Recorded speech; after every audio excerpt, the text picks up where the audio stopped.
A paz do Senhor a todos os irmãos aqui do grupo Professores da EBD. Que Deus abençoe a todos os irmãos. Quero agradecer a diretoria deste maravilhoso grupo pela oportunidade de ministrar algo da parte de Deus nesta lição de número 2.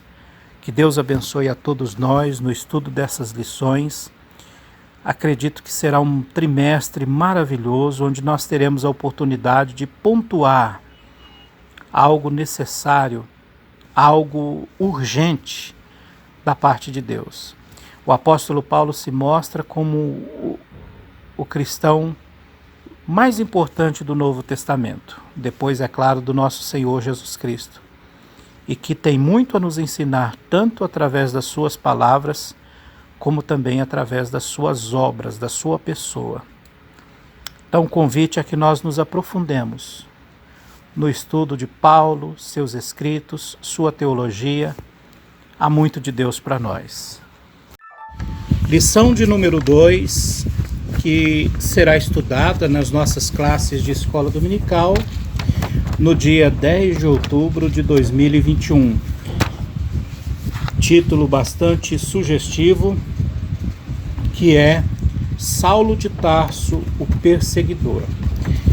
Enquanto estava preparando esta lição e considerando as suas concepções, o seu alcance, aquela orientação que nos é oferecida pela equipe de educação cristã da nossa Casa Publicadora das Assembleias de Deus, ela veio, irmãos, para mim muito importante na minha observação, porque nós estamos e vivemos dias do fim de todas as coisas, do curso da história da Igreja de nosso Senhor e Salvador Jesus Cristo, e nós precisamos estar apostos e também estarmos prontos para o maior de todos os eventos, que é a volta de nosso Senhor Jesus Cristo. Mas alguns dados acerca da temática perseguição ou igreja perseguida, eu gostaria de passar aos irmãos, porque é muito importante. Muito importante porque nós vamos contextualizar a lição dentro de uma contextualização, desculpe a redundância, mais próxima da nossa realidade. Os dados que eu vou passar para os irmãos, eu vou até postar o link depois, se acha no site da Missão Portas Abertas, tratando sobre a igreja perseguida. Vejam só o texto que temos aqui sobre a perseguição aos cristãos. Mais de 340 milhões de cristãos no mundo enfrentam algum tipo de oposição como resultado de sua identificação com Cristo. Eu achei muito importante esse dado, principalmente a parte final dessa frase, que diz que o motivo da perseguição é a nossa identificação ou a nossa procura em imitar o comportamento de Jesus em relação a todas as coisas, a ser discípulos de Cristo, a seguir o caminho, que o apóstolo Paulo, antes de sua conversão, também perseguia. Então, o nosso modo de viver, a nossa maneira de viver, ela traz muitas consequências, e dentro dessas consequências perseguição voraz por parte de muitos grupos da sociedade moderna. Continuando, quando os cristãos ao redor do mundo têm os direitos negados por escolher a Jesus, eles se tornam vulneráveis a hostilidades em diferentes esferas da vida. Na vida privada, na família, comunidade, na nação e na igreja. Isso faz com que eles sejam considerados cristãos perseguidos e pertençam à igreja perseguida. De acordo com os dados da Lista Mundial de Perseguição, em 2021, mais de 340 milhões de cristãos no mundo enfrentam, notem, algum tipo de oposição como resultado da identificação com Cristo. Essa perseguição religiosa ocorre quando os seguidores de Jesus não têm os direitos de liberdade religiosos garantidos, quando a conversão ao cristianismo é proibida por conta de ameaças vindas do governo ou de grupos extremistas. São forçados a deixar as casas ou empregos por meio da violência. São agredidos fisicamente ou até mesmo mortos por causa da fé. São presos, interrogados e por diversas vezes torturados por se recusarem a negar a Jesus. O número de cristãos perseguidos inclui aqueles que são confrontados com outras formas de hostilidade do que apenas a violência isolada. Também em alguns países a perseguição afeta todos os cristãos, qualquer que seja a sua denominação. Em outras nações, ela afeta apenas uma parte da comunidade cristã, a qual se difere em algum aspecto das outras denominações, sendo um cristão, por exemplo, menos ativo no evangelismo e outras atividades públicas que outros chamam para si, menos atenção e é menos confrontado, e assim por diante.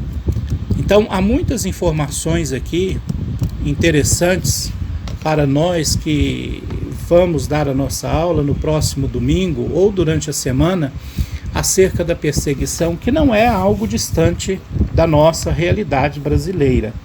Mesmo que não seja uma perseguição no nível que poderíamos chamar de nível físico, ou a perseguição no sentido de perseguição usando polícia e etc., mas são as perseguições veladas, perseguições que envolvem a negativa da nossa liberdade de ir e vir, a negativa da nossa liberdade de culto e assim por diante. Então são informações importantes que eu vou deixar depois o link aqui para os irmãos, mas eu fiz questão de ler para lhe chamar a atenção. Pois muito bem, Saulo de Tarso, o perseguidor. Tópico 1. Tópico de número 1. Saulo de Tarso, o perseguidor implacável. Saulo se descreve como blasfemo, perseguidor e opressor. 1 Timóteo capítulo 1, versículo 13, que nós faremos a leitura, para que a verdade fique bem estabelecida na nossa mente e coração. Eu faço a leitura segundo a nova versão Almeida atualizada, 1 Timóteo capítulo 1, versículo 13, que diz exatamente assim: a mim, que no passado era blasfemo, perseguidor e insolente, mas alcancei misericórdia, pois fiz isso na ignorância, na incredulidade.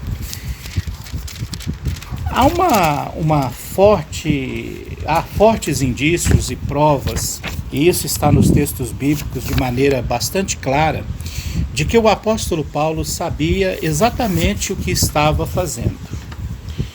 Nessa classificação bastante oportuna, ele classifica que o seu procedimento quanto à perseguição aos cristãos, aos discípulos de Cristo, era um ato de um blasfemo, perseguidor e opressor. No próprio comentário está dito que, como um fariseu fanático, Saulo tinha a convicção de que seu papel era destruir a fé cristã. Por que destruir a fé cristã? Não era simplesmente a postura, como bem disse o professor Roberto em alguns áudios, não era simplesmente o estabelecimento da pessoa de um indivíduo que insinceramente perseguia os cristãos. Mas Paulo era fanático no judaísmo e também na expressão do seu farisaísmo. Uma pessoa que procurava viver os rigores do farisaísmo, os rigores do judaísmo, e expressava isso na sua perseguição a algo que ele julgava ser falso, a algo que ele chamava de o caminho, de seita e de coisas semelhantes a isso. Como um fariseu fanático, Saulo tinha convicção de que seu papel era destruir a fé cristã, matando, prendendo os seguidores de Jesus. Sua postura arrogante o fazia ser truculento, usando grande violência contra pessoas simples, homens e mulheres, sem qualquer compaixão. Então, meus irmãos, nós vemos a figura de um perseguidor que, embora expressava a sua religiosidade, essa religiosidade estava divorciada de uma prática cristã, de uma prática de piedade, mas simplesmente ele era um dos grandes representantes do judaísmo e também do farisaísmo. De que forma? Expressando ou tentando manter a pureza da religião judaica através da perseguição e das coisas que se seguiram, como prender inocentes, agir com truculência e outras coisas mais. E o que mais me admira nesse ponto que nós estamos aqui debruçados é que ele tinha apoio das castas superiores, dos sacerdotes e do sumo sacerdote. Pessoas que também, igualmente à semelhança de Paulo, no sentido que eu vou dizer agora, estavam cegadas pela religiosidade. Religiosidade, meus amados, sem piedade não faz bem a ninguém. É possível que uma pessoa até seja sincera, mas haja nessa sinceridade de maneira errada, como nós veremos no terceiro subponto aqui. Então Paulo achava que esses seguidores de Cristo, seguidores do caminho, esta seita, eram pessoas que eram falsos religiosos e que estavam tentando tumultuar a religião verdadeira e também trazer prejuízos para as interpretações da Torá ou de toda a lei de Deus. Por causa de sua truculência, os seguidores de Jesus tiveram que fugir para outras cidades. E o texto de Atos capítulo 9, versículo 1 é bastante elucidativo, quando diz que Saulo ainda respirava ameaças de morte. E o pastor Elianai Cabral e a maioria dos estudiosos dizem que a linguagem aqui, e isso já está no segundo subponto, a expressão, ela se refere a um animal selvagem, de forma figurada, que está afastado por um momento, mas ainda próximo da sua presa, intentando contra ela para predá-la, para abocanhá-la. Então o que nós vemos é a figura de um homem que usou ou se utilizou de todas as maneiras para perseguir cristãos a quem ele considerava como pessoas falsas. E dentro desse contexto, nós chegamos aqui ao terceiro subponto, onde o pastor Elianai Cabral diz que os motivos que levaram Saulo a se tornar um perseguidor inclemente, ou seja, sem misericórdia, era exatamente seu zelo destrutivo pela Torá e suposto fato religioso de que Jesus fosse um blasfemo. E aqui nós vemos dois pontos muito importantes, dois pontos que merecem nós nos determos um pouco aqui. Tópico 2. Segundo tópico, a perseguição contra a Igreja de Cristo, contra os seguidores de Jesus. Lembrando que nós estamos estudando a lição nos seus vários sentidos, nas suas várias aplicações, mas tendo como personagem o apóstolo Paulo. A perseguição de Saulo contra Jesus era uma perseguição contra a igreja, o corpo de Cristo, uma instituição divina. Olha que coisa interessante. Saulo perseguia Jesus, ou o Nazareno, Mas isso de forma impessoal, porque perseguia o corpo de Cristo, que eram os discípulos. Os irmãos vejam o texto de Atos dos Apóstolos, que fala acerca da perseguição, sobre a morte de Estevão. Em Atos capítulo 22, eu gostei muito de ter sido colocado aqui na leitura bíblica em classe, quando o próprio Paulo diz: persegui este caminho até a morte. Até a morte de quem? De todos os seus perseguidos. A perseguição ele levava à última instância, às últimas consequências. Não era simplesmente para prender, o que está extremamente identificado na expressão de que ele ainda respirava ameaças. Ele queria de fato dar solução ao problema que estava rondando o judaísmo. Qual o problema? Esses cristãos, os adeptos da seita do Nazareno, os adeptos do caminho, eles estão perturbando a religião de Deus. E eu preciso dar fim a isso. Qual fim? Perseguição, tortura, levando alguns cristãos a blasfemar. Ele próprio diz isso. E inclusive homens e mulheres. E o que é pior, matando essas pessoas. Os termos aqui eles são bastante fortes, que diz que Paulo assolava a igreja. A expressão que se tem, inclusive de um escritor antigo, é uma espécie de javali selvagem, arrasando uma plantação, destruindo uma plantação. Então Saulo assolava a igreja, entrando pelas casas, arrastando homens e mulheres, encerrava na prisão. Versículo 22, eu estava lendo o capítulo 8, na leitura diária. Perseguia este caminho até a morte, ou seja, eu levava as últimas consequências. Se fosse necessário, as pessoas eram mortas por mim, porque eu queria que isso acabasse. A ideia de Saulo de Tarso era a solução definitiva quanto à seita do Nazareno. Mesmo que isso lhe custasse, ou custasse a esses discípulos de Cristo, ou os adeptos da seita do Nazareno, as suas próprias vidas. Então a perseguição de Saulo era contra Jesus, uma perseguição contra a igreja, o corpo de Cristo, uma instituição divina.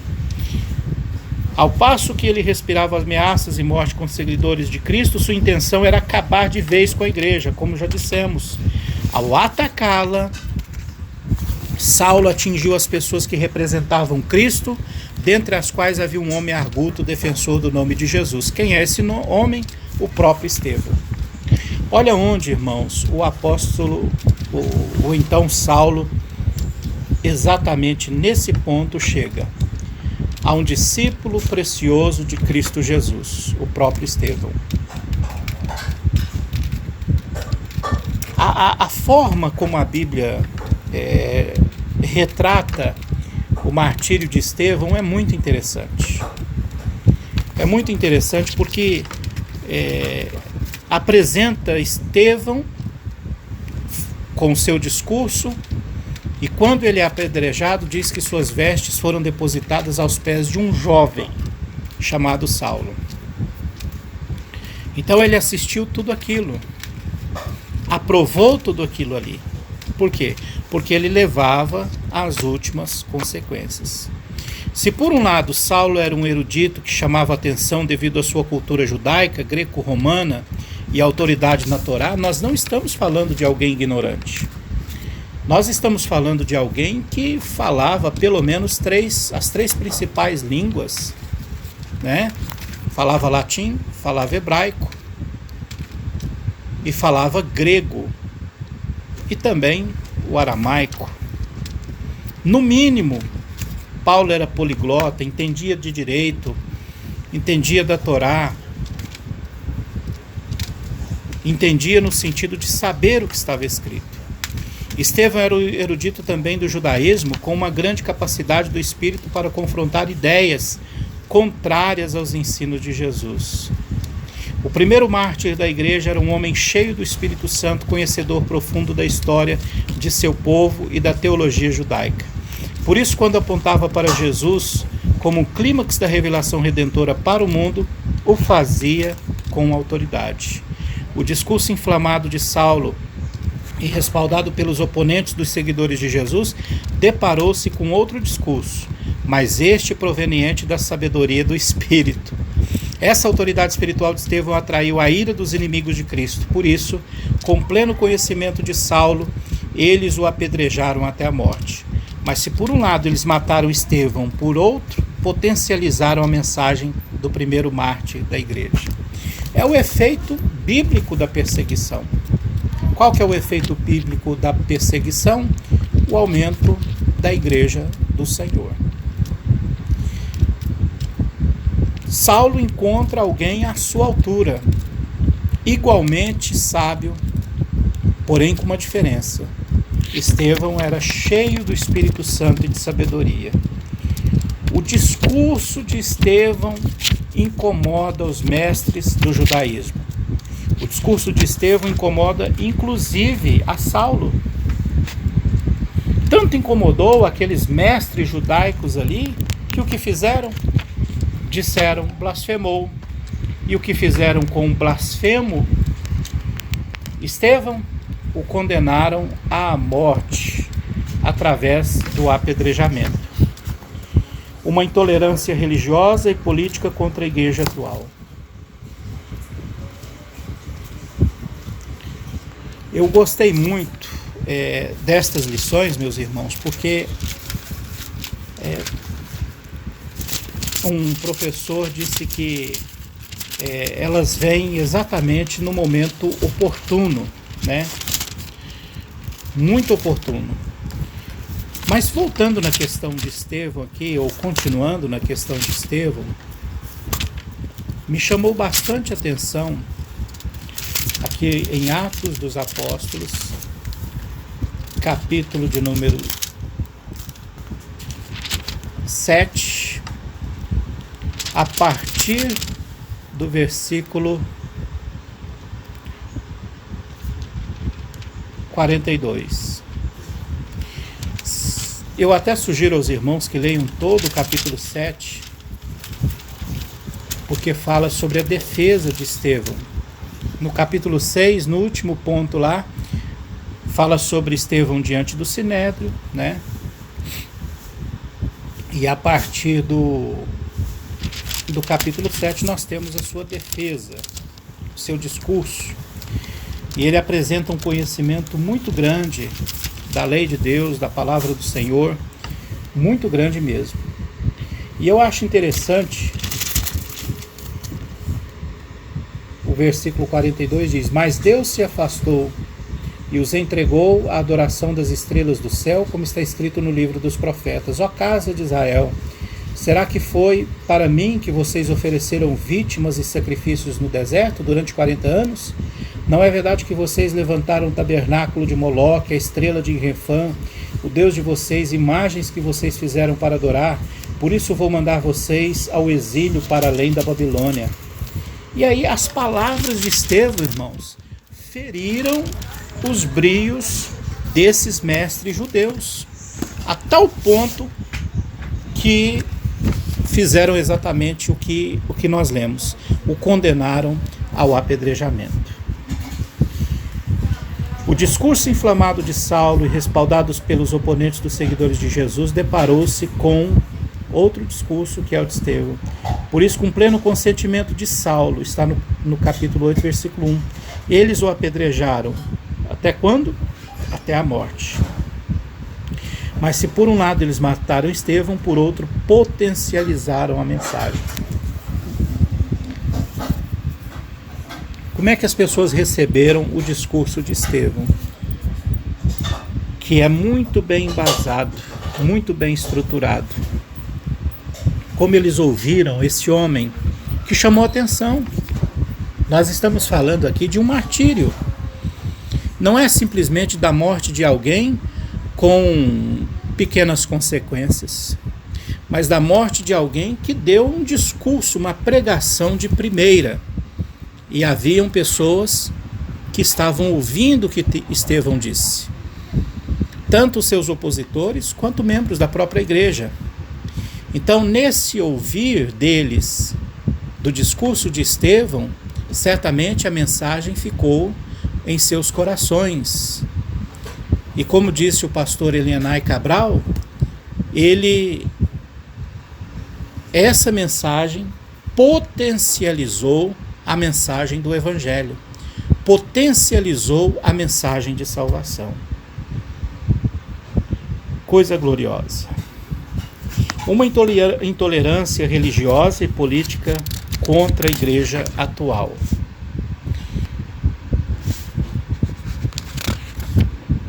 A igreja atual continua a despertar fúrias de certas autoridades políticas e religiosas que não aceitam a mensagem da liberdade e vida que o Evangelho proporciona.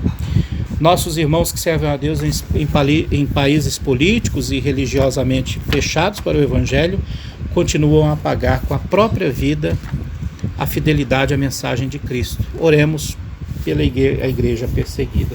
Nós lemos aqui um dado importante sobre isso aí, um dado importante sobre a perseguição, mas nós entendemos que a perseguição nós vivemos no Brasil democraticamente, um país democrático, mas nós já sofremos com alguns tipos de perseguição religiosa, inclusive por órgãos dos três poderes. E nós precisamos, irmãos, mais do que nunca, orarmos ao Senhor para que o Senhor nos dê ousadia, nos dê intrepidez. E aqui eu abro um parêntese, os irmãos me perdoem pelo parêntese, mas vai aqui uma palavra pastoral. Que nós não fiquemos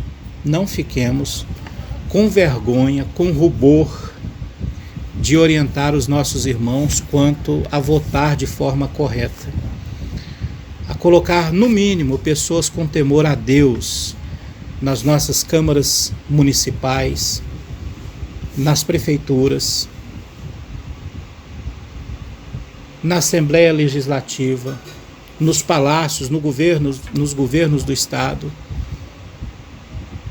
no Senado, na Câmara Federal, na Presidência da República, cargos que sejam através do voto.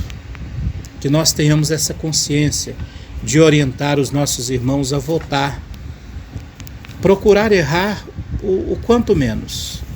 Nós vemos exemplo de pessoas que se diziam cristãs ou se apresentaram como cristãs, mas que estão mostrando as suas garras, principalmente diante dessa pandemia. Que Deus nos guarde. Hajamos com sabedoria para que tenhamos uma liberdade melhor para pregarmos o Evangelho até que Cristo volte. Tópico 3. No nosso terceiro e último ponto, quando um sistema se volta contra a igreja.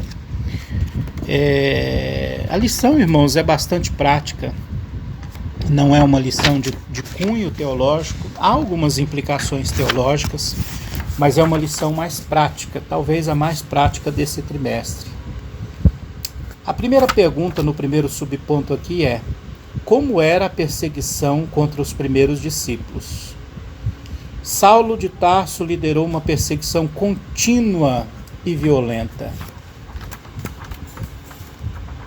Se existe uma coisa que nós precisamos entender, são as palavras do próprio Jesus que nos disse: no mundo tereis aflições, mas tende bom ânimo, eu venci o mundo.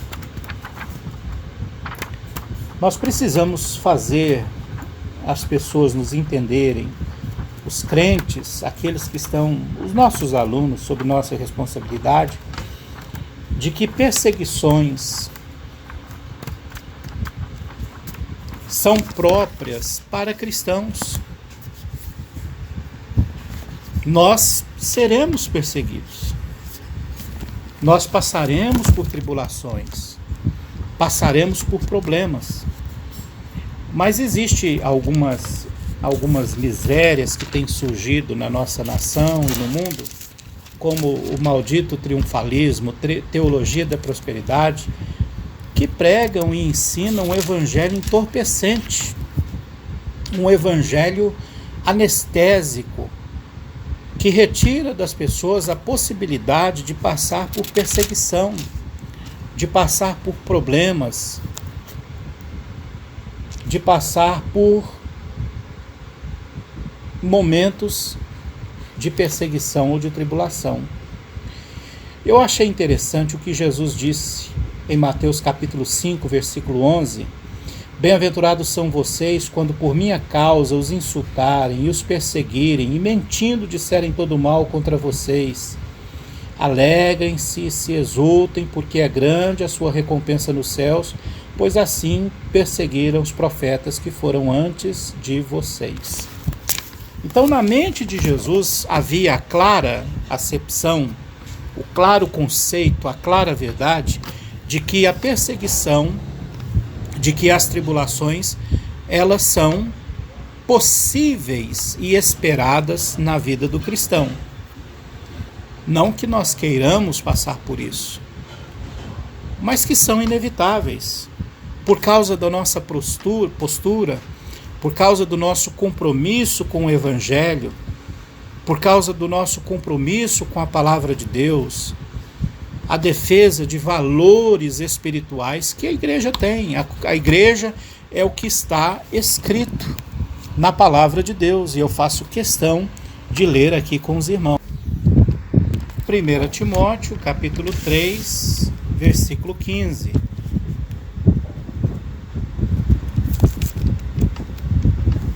Que diz assim: mas se tardar, para que saibas como convém andar na casa de Deus, que é a igreja do Deus vivo, coluna e firmeza da verdade. Então, uma das tarefas da igreja de nosso Senhor e Salvador Jesus Cristo é ser de fato a expressão da verdade. Ela não é dona da verdade, mas a igreja, ela é a guardiã da verdade de Deus que está na sua palavra. E uma das razões das perseguições é exatamente isso. São os valores que nós defendemos. São os valores que a igreja possui. A verdade, questões relacionadas à família, a negativa de coisas como ideologia de gênero e outras coisas mais. Então o mundo não aceita isso.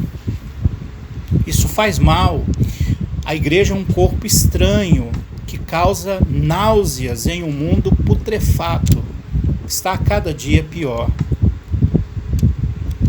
Então, voltando ao texto da lição, Saulo de Tarso liderou uma perseguição contínua e violenta. Ele prendia os primeiros cristãos, mandava açoitá-los, sobremaneira perseguia a igreja. Saulo entendia que praticar essas barbáries era defender a fé judaica, livrando os judeus dos hereges. Quem eram os hereges? Os cristãos, porque acreditavam, criam no Nazareno. Perseguição, tortura e método. Parece exagero afirmar que Saulo de Tarso torturava os primeiros cristãos, mas é o que ele mesmo declara, está na Bíblia. Atos, capítulo 26, versículo 10 e 11. Entretanto, apesar da violência empregada com açoites, prisões, tortura psicológica, apedrejamentos e mortes, muitos dos discípulos fiéis a Cristo não negavam o nome de Cristo. E não negando o nome de Cristo, o que acontecia? Eram presos. E caso permanecessem e insistissem na tese de que Jesus era o Filho de Deus, de que era o Messias esperado, facilmente eram mortos, facilmente eram apedrejados, facilmente eram acusados como blasfemadores, é o que próprio Saulo dizia. Então, Saulo é a figura do perseguidor. Isso está claro nesses textos que nós lemos aqui. Perseguição aos pentecostais. No início do movimento pentecostal no Brasil, nossos pioneiros sofreram toda sorte de perseguição. Quem não sabe disso? Eu mesmo sou um pastor de 46 anos de idade, que na minha adolescência, quando pregava no interior, não sou de lá, mas vivi lá, de Minas Gerais, uma cidade bastante católica, eu via padres chamando a polícia, impedindo eles próprios de que pregações fossem feitas. Era na época em que se beijava a mão do padre em sinal de respeito. Sua bênção, seu padre. isso no interior de Minas Gerais, onde andavam com aquelas batinas, né, bonitas e tal, e eram como que os representantes de Deus. E as pessoas respeitavam. E os pastores eram tidos como o quê? Como invasores de território. Principalmente os pentecostais, que traziam a pregação pentecostal contra o pecado, a apresentação de Cristo contra a idolatria, e isso incomodava as pessoas. O próprio pastor Elienay Cabral diz que era, às vezes, na escola, vítima de pequenos ferimentos feitos a canivete por coleguinhas. Por quê? Porque era crente. Eu acredito que cada um de nós, pregando uma vez em praça pública, aqui mesmo na minha cidade, há muitos anos atrás, um senhor saiu gritando aleluia com um taco de sinuca, e isso para intimidar, né? Para impedir que o trabalho fosse feito. Mas existem outras formas de perseguição. Perseguições brancas, não é? Através de políticos sem nenhum caráter, que perseguem a nós cristãos, e muitos deles, irmãos, foram colocados por nós lá, voltando a essa questão. Então nós precisamos tomar tenência, tomar atitude bíblica, de orientar os irmãos, orientar os crentes, porque se nós não fizermos isso, a coisa vai de mal a pior, de mal a pior. Tantos outros irmãos perseguidos nesses rincões brasileiros. Ao olhar para o passado, devemos enxergar o presente e conscientizar de que a obra pentecostal custou alto preço. Nós somos frutos da pregação de pastores, de obreiros, de missionários que foram perseguidos, que sofreram perseguição, mas mantiveram a chama missionária, a chama evangelística acesa.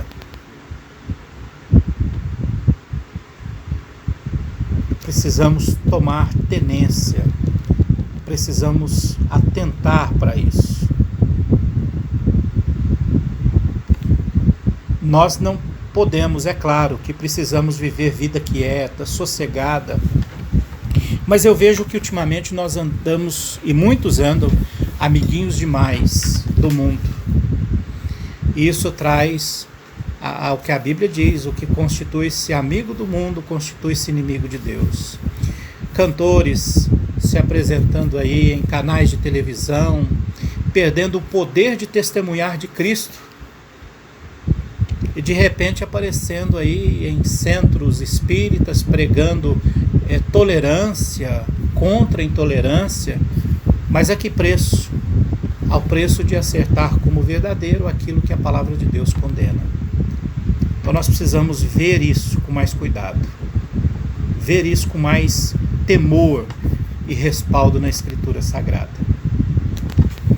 Porque se nós não fizermos isso, irmãos, nós vamos nos assimilar ao mundo, vamos absorver os seus valores, e aí não haverá necessidade de perseguição. Por quê? Porque assumimos a forma do mundo. Conclusão. Concluindo aqui todo o pensamento, eu achei interessante a conclusão da nossa lição. Se a igreja fosse uma mera organização humana, já teria acabado. E eu me lembro aqui das palavras do próprio Cristo, do próprio Senhor da igreja, Senhor Jesus Cristo, quando ele diz: edificarei a minha igreja, e as portas do inferno não prevalecerão contra ela. A igreja é de Cristo. Quem faz a igreja andar, quem faz a igreja prosperar, quem faz a igreja marchar vitoriosamente é Cristo Jesus. Mas isso não é um conceito unilateral. Em contrapartida, nós precisamos avivar o nosso compromisso com Deus e com Sua palavra. Voltarmos à oração, à leitura da Bíblia. Entendermos que estamos em um mundo que jaz no maligno, mas precisamos testemunhar de Cristo.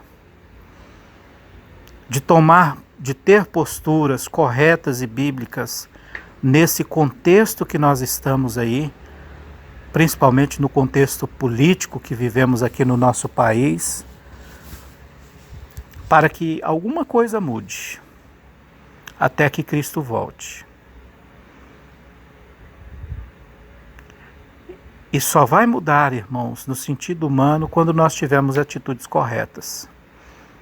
E essas atitudes são esperadas de nós, professores de escola dominical, pastores, obreiros e também da igreja. Eu vi um irmão um dia desses falando, não, eu voto em branco e está resolvido. Falta de orientação. Não dá para nós não fazermos as nossas, não desincumbirmos as nossas responsabilidades. Nós continuamos cidadãos da terra, não deixamos de sê-lo. O próprio Jesus, quando foi perguntado sobre os impostos, é lícito dar impostos? Ele poderia ter dito, não, vocês não têm obrigação nenhuma, vocês são cidadãos do céu.